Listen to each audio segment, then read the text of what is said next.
True Light Network. Truly beyond truth.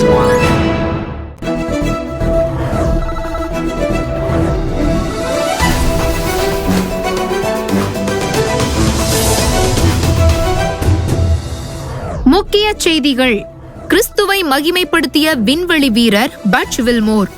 9 மாதங்களுக்கு முன்பாக விண்வெளி ஆராய்ச்சிக்காக பயணம் புறப்பட்ட சுனிதா வில்லியம்ஸ் மற்றும் பட்ச் வில்மோர் இருவர்களும் தொழில்நுட்ப கோளாறினால் விண்வெளியில் உள்ள இன்டர்நேஷனல் ஸ்பேஸ் ஸ்டேஷனில் சிக்கிக் கொண்டனர். கடும் போராட்டத்திற்கு பிறகு மார்ச் 18 அன்று அவர்களை பூமிக்கு அழைத்து வந்திருக்கிறார்கள் என்பதை அறிந்திருக்கிறோம்.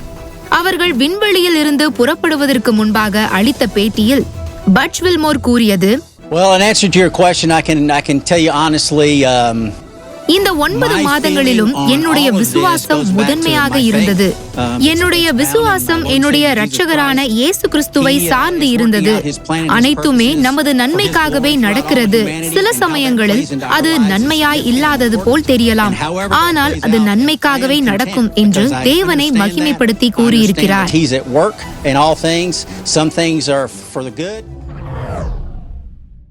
நேயர்களே, இந்த வார ட்ரூலைட் கிறிஸ்தவ செய்திகளுக்கு உங்களை நாங்க அன்போடு வாழ்த்தி வரவேற்கிறோம். ஒவ்வொரு வார செய்தி தொகுப்புகளும் நேயர்களுக்கு ரொம்ப பிரயோஜனமா இருக்கு அப்படிங்கறத நாங்க நம்புறோம். இந்த வாரமும் சுவாரஸ்யமான செய்தி தொகுப்புகள் உங்களுக்காக காத்துக்கிட்டு இருக்கு. இன்னும் ட்ரூலைட் கிறிஸ்தவ செய்திகள் சேனலை நீங்க சப்ஸ்கிரைப் பண்ணாம இருந்தீங்க அப்படின்னா செய்து கொள்ளுங்க. இப்பொழுதும் தலைப்பு செய்திகள். உடல் ஊனமுற்ற நிக் என்கிற கிறிஸ்தவ மனிதனின் சாதனை. எகிப்தில் கிறிஸ்தவ சபைகள் பெருகுகிறது. சவுதி அரேபியாவில் 4ஆம் நூற்றாண்டின் திருச்சபை. கிழக்கு ஆப்பிரிக்காவில் 22,000 பேர் ரட்சிக்கப்பட்டிருக்கின்றனர். நோவாவின் பேழை பற்றிய ஆராய்ச்சி தொகுப்பு. அமெரிக்காவில் வாலிபர்கள் மத்தியில் எழுப்புதல்.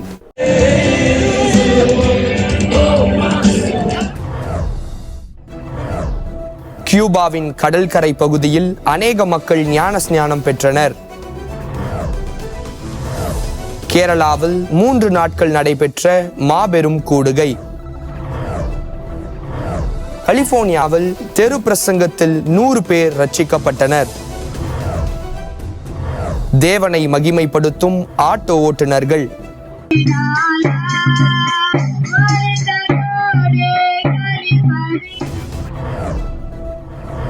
நாகாலாந்தில் எழுப்புதல் கூட்டம், ஒன்று திரண்ட மக்கள்.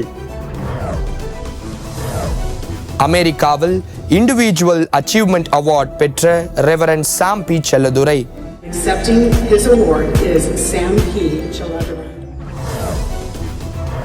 நேயர்களே, இனி விரிவான செய்திகள்.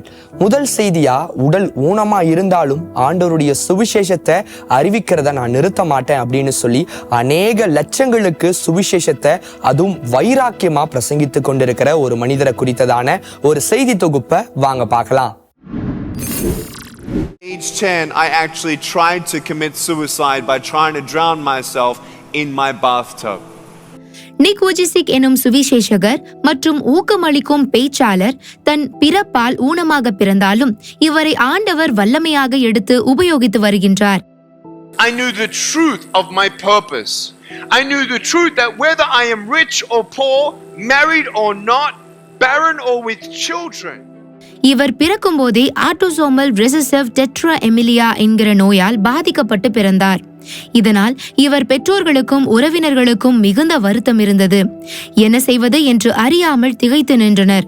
இவர் சரீரத்தால் ஊனமுற்றவராக இருந்தாலும் சிந்தனைகளும் அறிவிலும் மிகுந்த ஞானம் உள்ளவராக வளர்ந்தார். மற்ற குழந்தைகளைப் போல பள்ளிக்கு சென்று பயின்று பட்டங்களையும் பெற்றார். இவரது 17வது வயதிலிருந்து இவர் சபைகளில் தேவனுடைய சுவிசேஷத்தை பிரசங்கிக்க தொடங்கினார். பிறகு பள்ளி கல்லூரிகளுக்கு சென்று குழந்தைகளுக்கும் வாலிபர்களுக்கும் ஊக்குவித்து உற்சாகமாக பேசி எதிர்காலத்தை குறித்த நம்பிக்கையை அளித்தார். I don't know. My parents want me to do this. My teachers want me to do that. My friends think that I should do this, and I don't know what to do. And you're torn, man. You don't know what to do. You have to make important decisions, man. You don't know what to do. Who do you believe? இவர் கிட்டத்தட்ட 60 நாடுகள் சென்று லட்சக்கணக்கான மக்களை கிறிஸ்துவுக்குள்ளாக வழிநடத்தி தாழ்வு மனப்பான்மையில் இருக்கும் பல மக்களை ஊக்கப்படுத்தி இருக்கிறார். That no matter who you are, no matter what you are going through, that God knows it, He's with you and He's going to pull you through. 2005ஆம் ஆண்டு இவருடைய வாழ்க்கையை டாக்குமெண்ட்ரியாக பதிவு செய்து லைஃப் கிரேட்டர் பர்பஸ் என்கிற தலைப்பில் வெளியிட்டார்கள். இது அநேகருக்கு பிரயோஜனமாயும் ஊக்கமளிப்பதாகவும் அமைந்திருக்கிறது. இவருக்கு திருமணம் ஆகி 4 குழந்தைகள் இருக்கின்றனர். தேவன் உலகத்தில் பிறந்த எந்த ஒரு மனிதனையும் உயர்த்த வல்லவர் என்பதை நிக் வாழ்ந்து காட்டிக் கொண்டிருக்கிறார். உலகில் பிறந்த ஒவ்வொருவருக்கும் ஒரு நோக்கம் இருக்கிறது, சிறந்த வாழ்க்கை இருக்கிறது என்பதை நிக் நிரூபித்து காட்டி இருக்கிறார். நிக் அவர்களின் வாழ்க்கைக்காக, அவர் குடும்பத்திற்காகவும் ஊழியங்களுக்காகவும் ஜெபியுங்கள். Why does it matter how you look? Because if they don't like you, then who will? If they don't accept you, then who will? என்ன நேயர்களே, இந்த ஒரு செய்தி தொகுப்பை நீங்க பார்த்திருப்பீங்க. உடல் ஊனமா இருந்தாலும் வைராக்கியமா நான் கிறிஸ்துவின் சுவிசேஷத்தை பிரசங்கிப்பேன்னு சொல்லி வைராக்கியமா இந்த ஊழியர் ஜனங்களுக்கு பிரசங்கித்து வரார். இந்த மாதிரியான ஊழியர்கள் இன்னும் அநேகமா எழும்பணும்.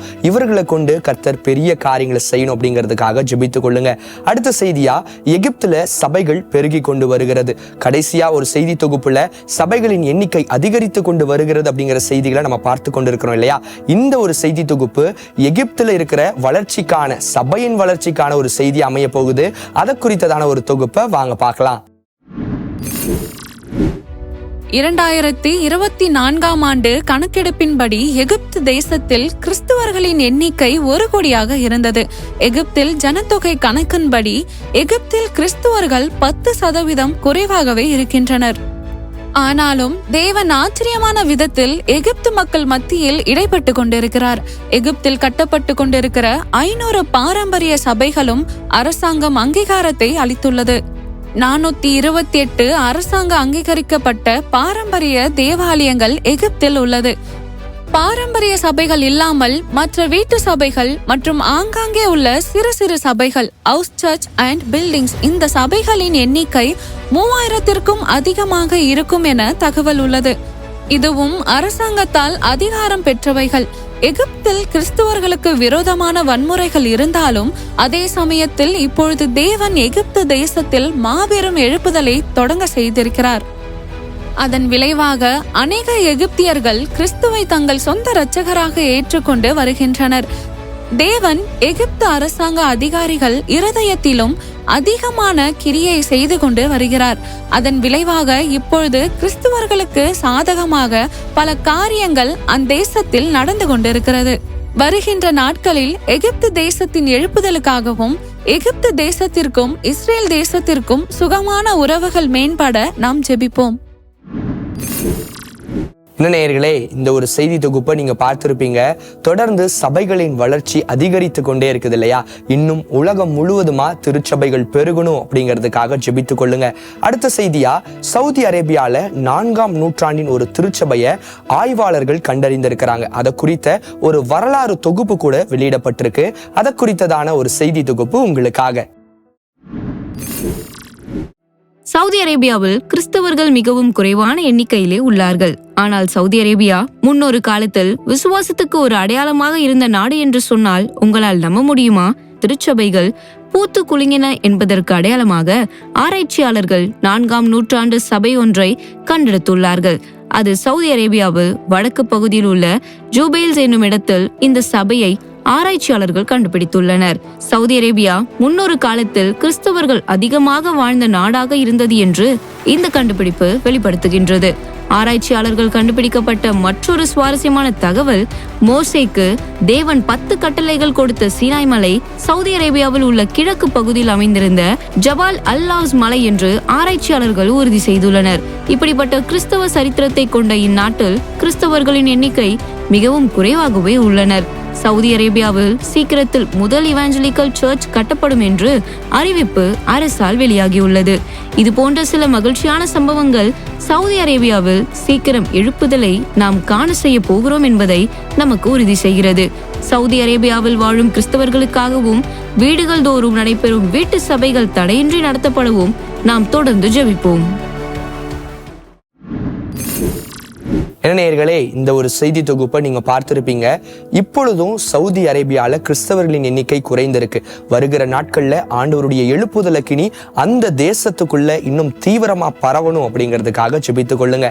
இப்பொழுதும் ஒரு இடைவேளை, தொடர்ந்து செய்திகளை பார்க்கலாம். அன்பானவர்களே, உங்கள் திறமையை ஆண்டவருக்கென்று வெளிப்படுத்த ஓர் அரிய வாய்ப்பு. நீங்கள் பாடும் திறமை கொண்டவரா? கதை, திரைக்கதை, வசனம் எழுதக்கூடிய திறமை வாய்ந்த இயக்குனரா? நீங்கள் பட்டிமன்ற அல்லது நகைச்சுவை பேச்சாளரா? உங்களுக்குத்தான் ஓர் அரிய வாய்ப்பு.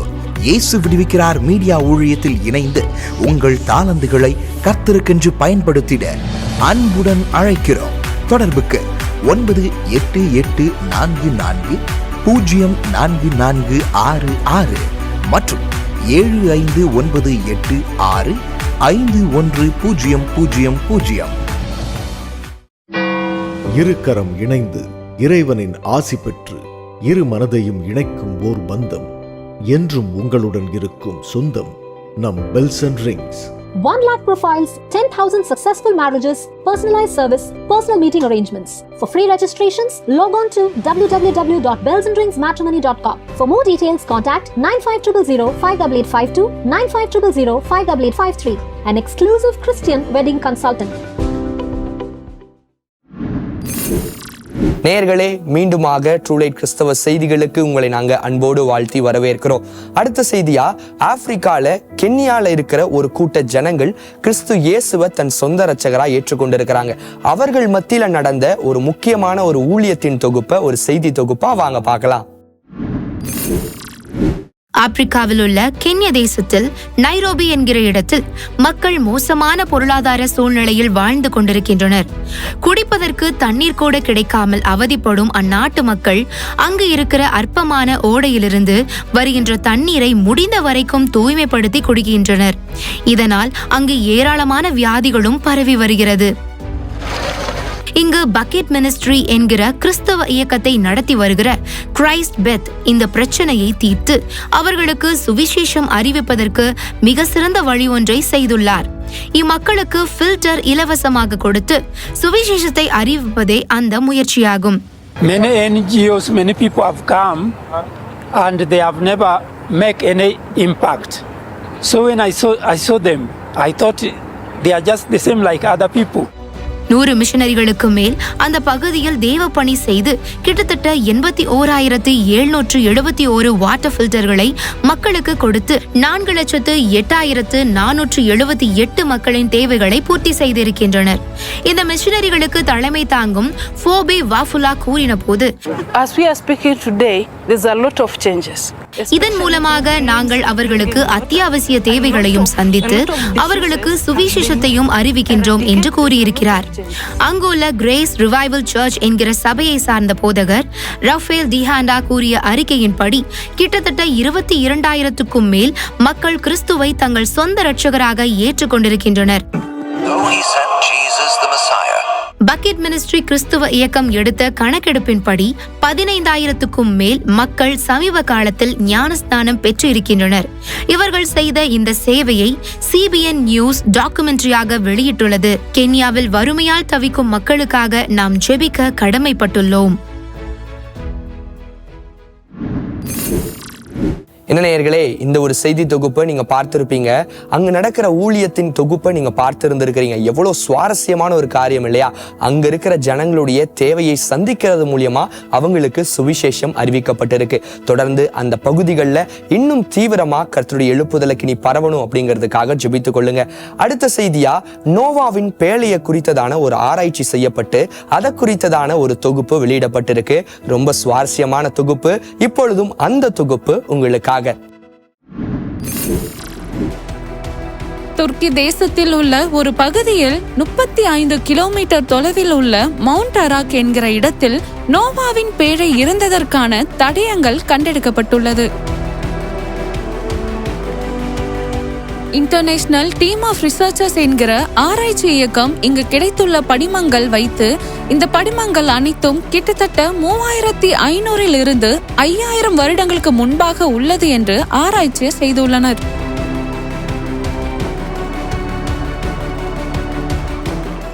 மவுண்ட் எரரட் என்னும் மலைப்பாங்கான இடத்தில் உள்ள அனைத்து தடயங்களும் மற்றும் கடல் படிமங்களையும் ஆராய்ச்சி பண்ணும்போது இந்த பேழை கண்டெடுக்கப்பட்டுள்ளது.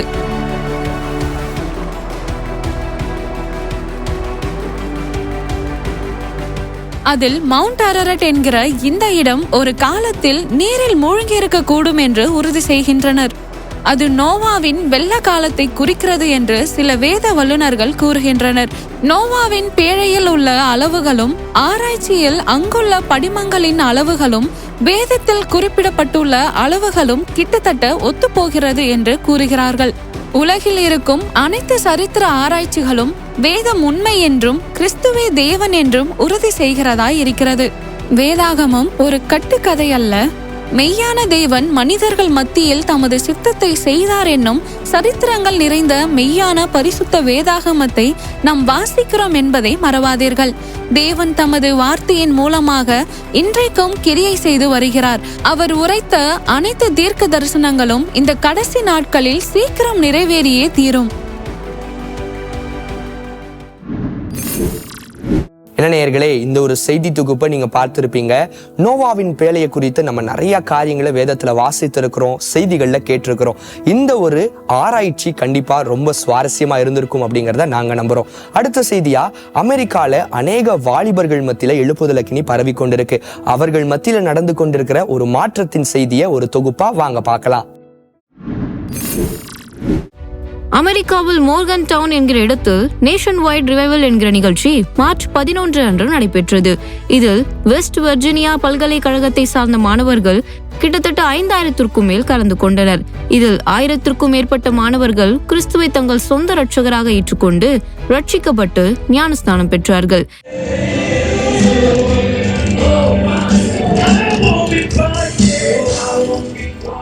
இதைத் தொடர்ந்து மற்றும் ஒரு நிகழ்வு நடந்திருக்கிறது. பர்டியூ யூனிவர்சிட்டி என்கிற பல்கலைக்கழகத்தில் மார்ச் 13 அன்று 4500க்கும் மேற்பட்ட மாணவர்கள் எலியட் ஹால் என்கிற இடத்தில் தேவனை ஆராதித்து இருக்கின்றனர்.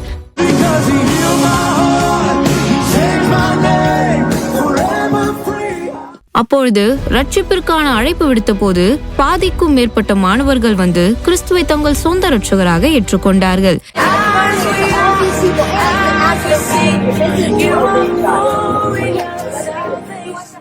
இயற்கை பேரிடர் மத்தியிலும் அமெரிக்க தேசத்தில் மாணவர்கள் மத்தியில் நிகழ்ந்து வரும் இந்த எழுப்புதல் சம்பவங்களுக்காக தேவனை துதிப்போம். என்ன நேயர்களே, இந்த ஒரு செய்தி தொகுப்பை நீங்க பார்த்திருப்பீங்க. இந்த கடைசி காலங்கள்ல வாலிபர்களை கொண்டு கர்த்தர் பெரிய காரியங்களை செய்து கொண்டு வராங்க. இப்பொழுதும் அமெரிக்கா தேசத்துல இருக்கிற ஒவ்வொரு வாலிபர்கள் மத்தியிலையும் இன்னும் தீவிரமா எழுப்புதல் அக்கினி பரவணும், அவர்களை கொண்டு கர்த்தர் பெரிய காரியங்களை செய்யணுங்கிறதுக்காக தொடர்ந்து ஜெபித்துக் கொள்ளுங்க. இப்பொழுதும் ஒரு இடைவேளைக்கு பிறகு தொடர்ந்து செய்திகளை பார்க்கலாம். கிறிஸ்தவர்களாகிய நாம இந்த லென்த் காலத்துல சாப்பிடாம, ஏன் தண்ணி கூட குடிக்காம கடினமா உபவாசத்துல இருக்கோம். ஆனா இந்த நேரத்துல நம்ம கையில இருக்கிற சோஷியல் மீடியா தேவையில்லாத ஆசைகளை காட்டி நம்ம கவனத்தை சிதறடிக்குது. அப்ப எப்படி நம்ம பரிசுத்தத்தை காத்துக்கொள்ள முடியும்? முழுக்க முழுக்க கிறிஸ்தவர்களுக்காகவே உருவாக்கப்பட்ட தி ஆர் கனெக்ட் ஆப் ஜெபிக்கவும், சக விசுவாசிகளோட இணைக்கவும், ஆவிக்குரிய வாழ்க்கையில நம்ம இன்னும் பலப்படவும், தேவனோட உள்ள உறவை ஆழமாக்கவும் பயன்படுது. இந்த தவ காலத்துல கெட்ட பழக்கங்களை விடுறது மட்டும் அல்லாம தி ஆர் கனெக்ட் ஆப் மூலமா நல்ல பழக்கங்களையும் உருவாக்க முடியும். இப்போவே தி ஆர் கனெக்ட் ஆப்பை டவுன்லோட் பண்ணுங்க. கவன சிதறல் இல்லாத ஆவிக்குரிய பயணத்தை தொடங்குங்க.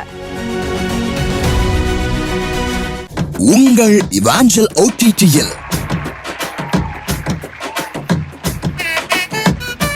ஒரு மாணவன் மட்டும் தாடி வளர்த்து கொண்டே இருந்தார். ஏன் தம்பி தாடி வளர்த்து கொண்டிருக்கிறான் என்று கேட்டபோது, ஆடிக்கு பின்னால் ஆவணி, தாடிக்கு பின்னால் தாவணி என்று சொன்னார்.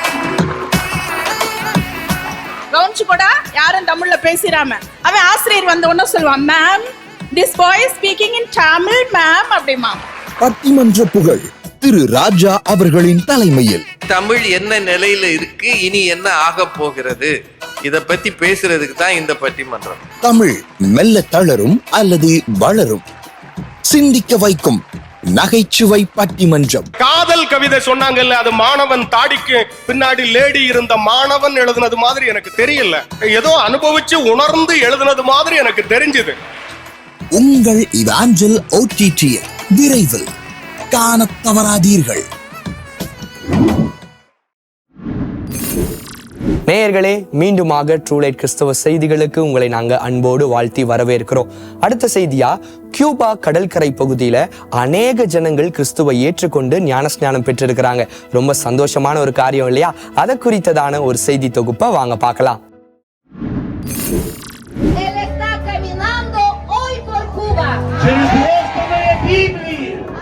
கியூபா தேசமானது கல்ஃப் ஆஃப் மெக்சிகோவில் அமைந்துள்ள ஒரு கரீபியன் தீவு தேசமாகும். சமீப காலத்தில் கியூபா தேசத்தில் பெரும் எழுப்புதல் சம்பவங்கள் நடைபெற்றுக் கொண்டிருக்கிறது.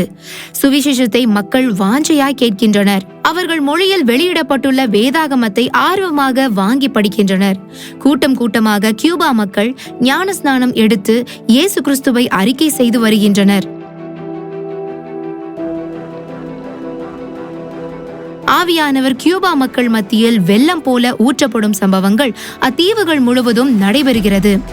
அமெரிக்காவில் ஸ்பொக்கேன் என்கிற இடத்தில் உள்ள பில்கிரிம்ஸ் லவி எம்பி பேப்டிஸ்ட் சர்ச் சபையை சார்ந்த மக்கள் இப்பொழுது சுவிசேஷத்தை பக்கத்தில் உள்ள தீவுகளுக்கும் கிராமங்களுக்கும் சென்று பிரசங்கித்து வருகின்றனர்.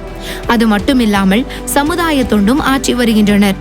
அவர்கள் இப்பொழுது கியூபாவுக்கும் சென்று அங்கே கிராமப்புறங்களில் உள்ள மக்களுக்கும் தீவில் உள்ள மக்களுக்கும் சுவிசேஷத்தை பிரசங்கித்து வேத புத்தகங்கள் வழங்கி அங்குள்ள சிறு குழந்தைகளுக்கு ஞாயிறு பள்ளி நடத்தி வேத புத்தகங்களை அளித்து கியூபா மக்களுக்கு கிறிஸ்துவின் அன்பை பகிர்ந்து வருகின்றனர்.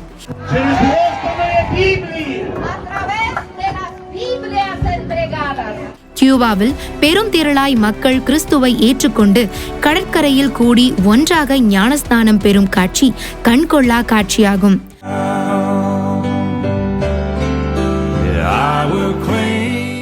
கியூபா தீவு முழுவதும் சுவிசேஷம் அறிவிக்கப்பட்டு அத்தீவு கிறிஸ்துவை ஆராதிக்கும் தீவாக மறுமலர்ச்சி பெற நாம் ஜெபிப்போம்.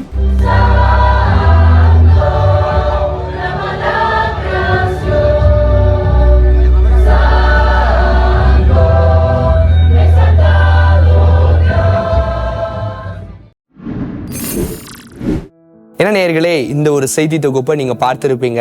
கியூபா கடற்கரையில அநேக ஜனங்கள் ஞானஸ்நானம் பெற்றிருக்கிறாங்க. அவங்க மத்தியில அநேக ஊழியங்கள், சிறுவர்களா இருக்கட்டும், வாலிபர்களா இருக்கட்டும், பெரியவர்களா இருக்கட்டும், எல்லார் மத்தியிலும் பெரிய பெரிய ஊழியங்கள் சிறப்பா நடந்து கொண்டு வருது. தொடர்ந்து அந்த பகுதியின் ஜனங்களின் ரட்சிப்பிற்காகவும் இன்னும் தீவிரமா எழுப்புதலக்கினி பரவணும் அப்படிங்கிறதுக்காகவும் ஜெபித்துக் கொள்ளுங்க.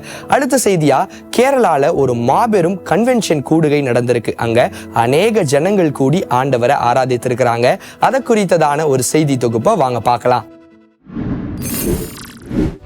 கேரளாவில் ஹெப்ரோன்புரம் கும்பநாடு என்கிற இடத்தில் இந்தியன் பெந்தகோஸ்டல் சர்ச் ஆஃப் காட் சபையை சார்ந்த மக்கள் ஒன்று சேர்ந்து ஆலய திறப்பு விழாவை நடத்தியிருக்கின்றனர். 101 ஜெனரல் கன்வென்ஷன் 2025 என்கிற இந்த நிகழ்ச்சி 3 நாள் தொடர்ந்து நடைபெற்றது. President pastor D Valso Abraham and vice president doctor Philip P Thomas இவர்களின் தலைமையில் இவ்விழா நடைபெற்றது. റിച്ചർഡ് ബുംറാൻഡ് എന്ന മഹാനായ മനുഷ്യനെ കണ്ടിട്ടുള്ള നിരവധി ആളുകൾ ഇവിടെ കാണും. 3 நாட்களும் ஜெனரல் கன்வென்ஷன் 2025 நிகழ்ச்சி கோலாகலமாக நடைபெற்றது.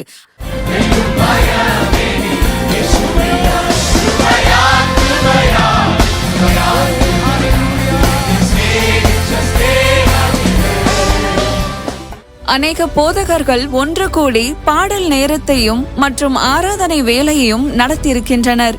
தலைமை போதகர்கள் தேவ செய்தி அளித்து வந்திருந்த தேவ ஜனங்களையும் ஊழியர்களையும் ஊக்குவித்தார்.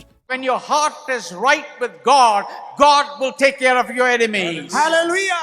இந்த செய்திகள் மலையாளம், ஆங்கிலம் மற்றும் ஹிந்தி மொழியில் மொழியாக்கம் செய்யப்பட்டது. இந்தியன் பெந்தகோஸ்டல் சர்ச் ஆஃப் காட் என்கிற ஊழியங்களை தேவன் ஆசீர்வதித்து வல்லமையான ஊழியங்களை அவர்கள் தொடர்ந்து செய்ய வேண்டும் என்று நாம் ஜெபிப்போம்.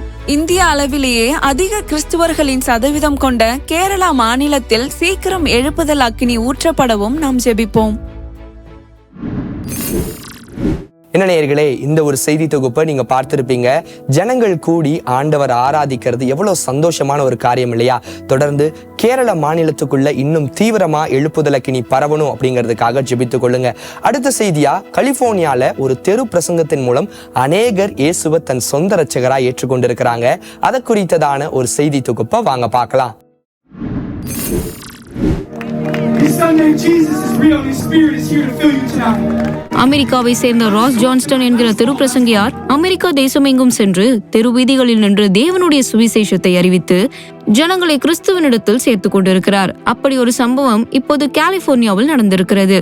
அங்கே ராஸ் ஜான்ஸ்டன் பிரசங்கித்துக் கொண்டிருக்கும் பொழுது அநேக மக்கள் அதை கேட்டு கிறிஸ்துவை தங்கள் சொந்த இரட்சகராக ஏற்றுக்கொண்டனர்.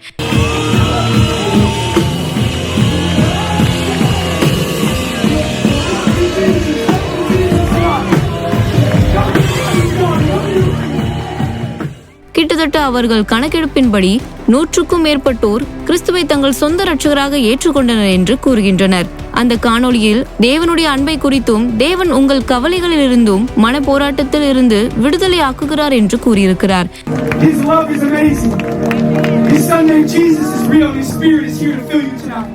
இந்த கூடுகையின் போது ஒருவராய் முன்வந்து முழங்கால் படியிட்டு தேவனை தங்கள் சொந்த இரட்சகராக ஏற்றுக்கொண்டனர். இந்த காணொளியின் இறுதியில் அனைவரும் ஒன்று சேர்ந்து கண்களை மூடி முழங்கால் படியிட்டு கண்ணீரோடு தேவனுடைய ரட்சிப்புக்காக பிரார்த்தனை பண்ணும் காட்சி கிறிஸ்தவர்களாகிய நம் மனதை மகிழ செய்கிறது.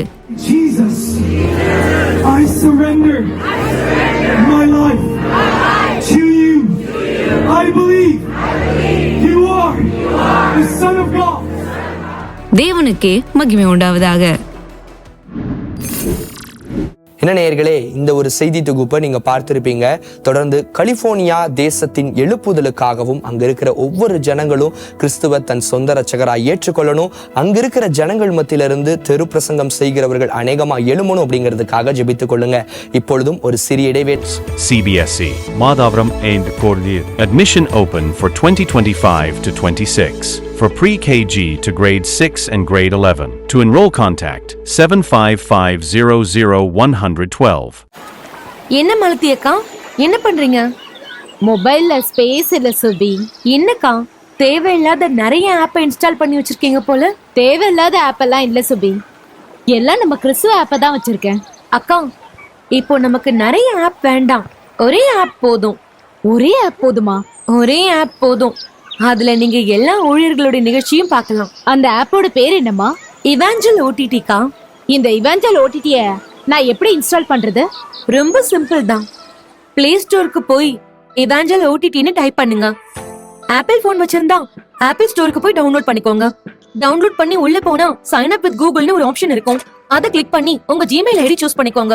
பெர்மிஷன் செட்டிங்ஸ் எல்லாம் அலோ கொடுத்ததுக்கு அப்புறம் ஆட்டோமேட்டிக்கா இவாஞ்சல் ஓடிடி லாகின் ஆயிடும். இவ்ளோ ஈஸியா இருக்கு. இது எனக்கு தெரியாம போயிடுச்சே. உங்களுக்கு மட்டும் இல்ல, நிறைய பேருக்கு இது தெரியல. இப்போ உங்களுக்கு புரிஞ்சிருச்சா? நாங்க இவாஞ்சல் ஓடிடிக்கு மாறிட்டோம். அப்ப நீங்க நேயர்களே, மீண்டுமாக ட்ரூலைட் கிறிஸ்தவ செய்திகளுக்கு உங்களை நாங்க அன்போடு வாழ்த்தி வரவேற்கிறோம். அடுத்த செய்தியா, ஆட்டோ ஓட்டுநர்கள் மத்தியில ஒரு மிகப்பெரிய ஒரு மாற்றம் நடந்திருக்கு. அவங்க தேவனை மகிமைப்படுத்துற வகையில ஒரு சில காரியங்களை செய்திருக்கிறாங்க. அதை குறித்ததான ஒரு செய்தி தொகுப்பை வாங்க பார்க்கலாம்.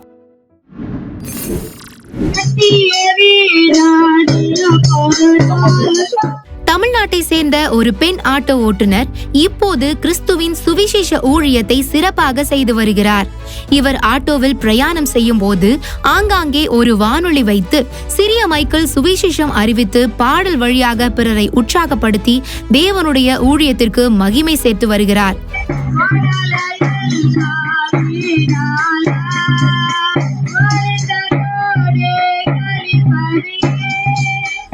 இதே போன்று கன்னடத்தை சேர்ந்த ஒரு ஆண் ஆட்டோ ஓட்டுநர் ரமேஷ் என்கிறவர் இது போன்று தெருவில் நின்று ஜனங்களுக்கு சுவிசேஷம் அறிவித்து சுவிசேஷத்தை குறித்து நான் வெட்கப்படேன் என்ற பவுலின் வார்த்தையை நிறைவேற்றி வருகிறார். பொதுமக்களிடத்தில் தைரியமாக தெருவில் நின்று சுவிசேஷத்தை பிரசங்கித்துக் கொண்டிருக்கும் ஒரு காணொளியை இப்போது நாம் பார்ப்போம். కాబట్టి దేవుడి మాట వినండి, దేవుడి మాట ప్రచారం పెట్టి జీవితాలను నాశనం చేసుకోవద్దమ్మా. ஹோசன்னா மினிஸ்ட்ரீஸ் கர்னூல் என்கிற இவருடைய ஊழியம் ஆசீர்வதிக்கப்படுவதற்கும் இது போன்ற அநேக ஊழியர்களை தேவன் எழுப்ப வேண்டும் என்று நாம் தேவனிடம் வேண்டிக் கொள்வோம். என்ன நேயர்களே, இந்த ஒரு செய்தி தொகுப்பை நீங்க பார்த்திருப்பீங்க. எவ்வளவு வைராக்கியமா கிறிஸ்துவின் சுவிசேஷத்தை ஜனங்கள் மத்தியில அறிவித்துக் கொண்டிருக்கிறாங்க. இதே போல வைராக்கியமா பிரசங்கிக்கிறவர்கள் அநேகமா எழும்பணும். அவர்களை கொண்டு கர்த்தர் பெரிய காரியங்களை செய்யணுங்கிறதுக்காக ஜெபித்துக் கொள்ளுங்க. அடுத்த செய்தியா, நாகாலாந்துல ஆண்டவரை மகிமைப்படுத்துற வகையில ஜனங்கள் ஒன்று திரண்டு இருக்கிறாங்க. அதை குறித்ததான ஒரு செய்தி தொகுப்பை வாங்க பார்க்கலாம். நாகாலாந்தில் உள்ள ஷாடிமா என்கிற கிராமத்தை சார்ந்த அசம்பிளி ஆஃப் காட் ஸ்தாபனத்தில் இருந்து எழுப்புதல் கூடுகை ஒன்று நடைபெற்றிருக்கிறது. Nagaland assemblies of God council என்கிற இந்த குழு மூலமாக ஒழுங்கு செய்யப்பட்டிருக்கிறது. இந்த ரிவைவல் கன்வென்ஷன் நாகாலாந்து கிறிஸ்துவர்கள் மூலமாக நடைபெற்றது. பிப்ரவரி 28ஆம் தேதியிலிருந்து மார்ச் 20 வரை இந்த ரிவைவல் கன்வென்ஷன் நாகாலாந்தில் நடைபெற்றது. பல்லாயிரத்திற்கும் மேற்பட்ட ஜனங்கள் இக்கூட்டத்தில் கலந்து கொண்டனர். அனைவரும் ஒன்று சேர்ந்து ஆராதனை நடத்தி தேவனை மகிமைப்படுத்தினார்கள்.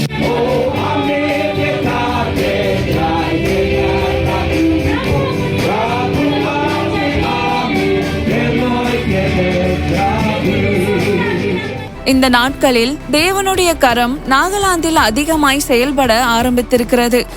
நாகா இன மக்கள் மத்தியில் வருகின்ற நாட்களில் அநேக எழுப்புதல்களை நாம் காணப்போவதற்காக தேவனை ஸ்தோத்திரிப்போம். நாகா இன மக்கள் அனைவரும் ஆவியில் புதுப்பிக்கப்பட்டு தங்களின் ஆதி அன்பை இயேசு கிறிஸ்துவில் புதுப்பித்து சாட்சி நிறைந்த வாழ்க்கை வாழ்ந்து தேவனை மகிமைப்படுத்த நாம் ஜெபிப்போம். என்ன நேயர்களே, இந்த ஒரு செய்தி தொகுப்பை நீங்க பார்த்திருப்பீங்க. நாகாலாந்துல தொடர்ந்து ஜனங்கள் மத்தியில இன்னும் தீவிரமா எழுப்புதலுக்கு நீ பரவணும். அங்கு ஏறெடுக்கிற ஒவ்வொரு ஜெபங்களுக்கும் ஆம் என்றும் ஆமேன் என்றும் கர்த்தர் பதில் தரணும் அப்படிங்கிறதுக்காக ஜெபித்துக் கொள்ளுங்க. அடுத்த செய்தியா, ரெவரண்ட் சாம் பி செல்லதுரை அவர்களை பாராட்டி அமெரிக்கால வைத்து ஒரு விருது வழங்கப்பட்டிருக்கு. அதை குறித்ததான ஒரு செய்தி தொகுப்பை வாங்க பார்க்கலாம்.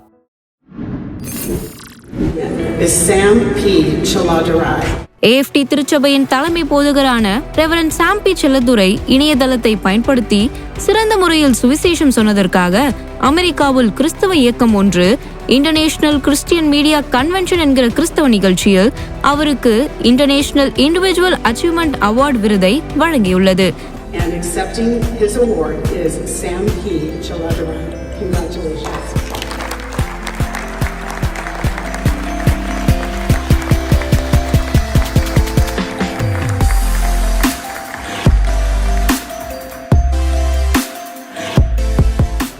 ரெவரண்ட் சாம் பி செல்லதுரை தமிழ்நாட்டில் உள்ள மிக சிறந்த ஊழியர்களில் இவரும் ஒருவராவர். வேத கருத்துக்களை நேர்த்தியாகவும் ஜனங்களுக்கு புரியும் வண்ணமாகவும் போதிப்பதில் இவர் கிருபை பெற்றவர். ஏன் முதல்ல பாவத்தை மன்னிச்சாரு? பாவத்தை மன்னிச்சு அதோடு நிறுத்துறதுக்கு இல்லை, தொடர்ந்து பரிசுத்தமாக்குவதற்காக அதை செய்தார். இன்டர்நேஷனல் இண்டிவிஜுவல் அச்சீவ்மெண்ட் அவார்டு என்கிற விருதை தமிழ்நாட்டிலிருந்து ஒரு ஊழியருக்கு விருது வழங்கி இருப்பது நம் அனைவருக்கும் மகிழ்ச்சி அளிக்கிற காரியமாய் இருக்கிறது. வருகின்ற நாட்களில் இதே போன்று அநேக ஊழியர்களை தேவன் கனப்படுத்த வேண்டும். கர்த்தர் நம் கருத்தில் கொடுத்துள்ள சோசியல் மீடியா பிளாட்ஃபார்ம்ஸை பயன்படுத்தி நாம் அனைவரும் இந்த கடைசி நாட்களில் வல்லமையாக சுவிசேஷத்தை அறிவிக்க உள்ள வாய்ப்புகளை ஞானமாக பயன்படுத்துவோம்.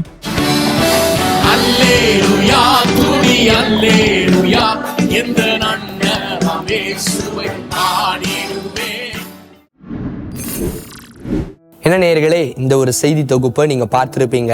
ரெவரண்ட் சாம் பி செல்லதுரை அவர்களுக்கு ட்ரூ லைட் கிறிஸ்தவ செய்திகள் சார்பாக வாழ்த்துக்களை நாங்க தெரிவித்துக் கொள்கிறோம். இன்னைக்கும் ஒவ்வொரு ட்ரூ லைட் கிறிஸ்தவ செய்திகளும் உங்களுக்கு பிரயோஜனமாக இருந்திருக்கும் அப்படிங்கறத நாங்க நம்புறோம். நம்ம தொகுப்புகளின் லிங்கை உங்களுடைய ஃப்ரெண்ட்ஸ் அண்ட் ஃபேமிலிக்கு ஷேர் பண்ணுங்க. ட்ரூ லைட் கிறிஸ்தவ செய்திகள் சேனலை சப்ஸ்கிரைப் பண்ணுங்க. அடுத்த வாரமும் உலகெங்கும் நடக்கிற கிறிஸ்தவ செய்திகளோடு உங்களை வந்து சந்திக்கும் வரை உங்களிடமிருந்து விடைபெறுவது ஜான் இன்ஃபன்ட் ரீகன்.